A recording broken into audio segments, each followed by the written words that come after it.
What's up guys, in today's video we are going to be changing out these spark plugs on the Jeep Grand Cherokee. This is a 2002 Jeep Grand Cherokee with the 4.7 liter. First thing you ought to do is take your ratchet with a 10 mil and remove the two bolts on the side holding in the intake right before the throttle body.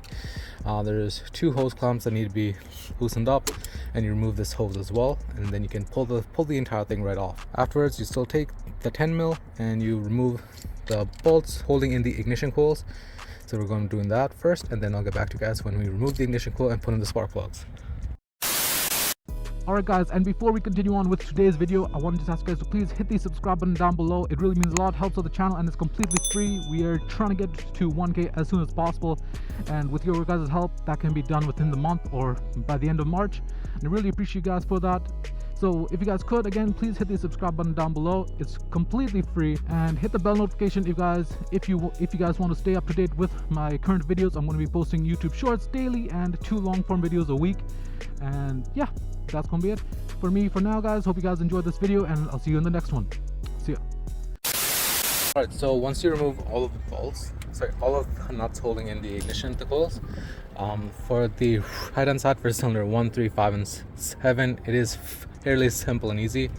For cylinder 2, 4, 6, and 8, the first two are fine, but then to get to the third one in the back there for cylinder 6, it's easier to remove the bolt holding the mounting bracket for the mazola level stick. So you can move away this hose. You can get to that, and the one in the back is also a little painful, but not as hard as for cylinder 6. Cylinder 8 is easier. Same thing. Use the 90-degree angle bit at the end, and you can get those. After that, you just need to push on the tab here, pull out the wiring for the ignition coils, and do that. Once we get those done, we take the spark plugs that we have and replace the old ones with the new ones. So I'll be right back. Alright, so we are going to be using spark plugs made by the Autolite. They're made out of copper. The part number is 554. They aren't the best, but they're cheap and they should get the job done. Because the main reason we're doing this because cylinder 2 was misfiring, so we think it might be an issue with the spark plugs. So we're going to do this and see how it is. If it is that, down the road in like a few months, I'll probably do this again with the better ones, but we just need to know if it is just a spark plug issue. Ignore the iced coffee.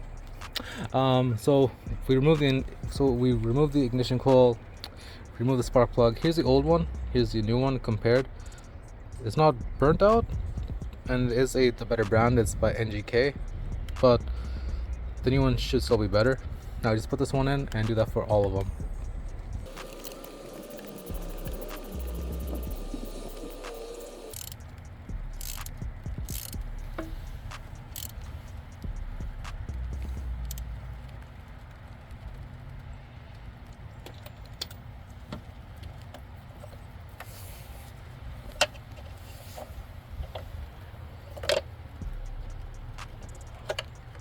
So I know you guys might be wondering, how do I get to the ones in the back there?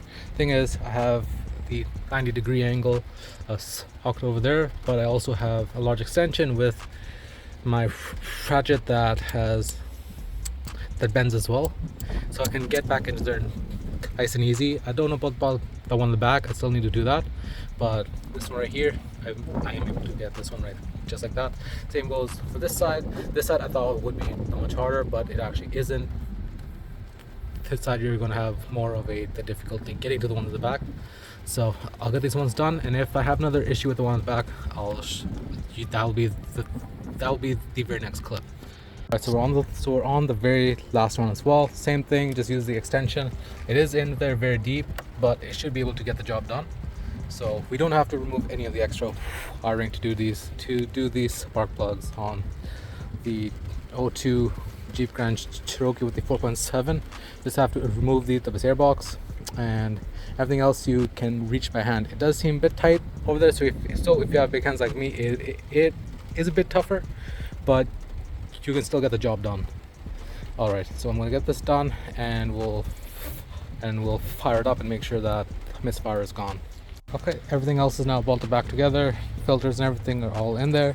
Now we're gonna let it fire up and see if it runs much better than before.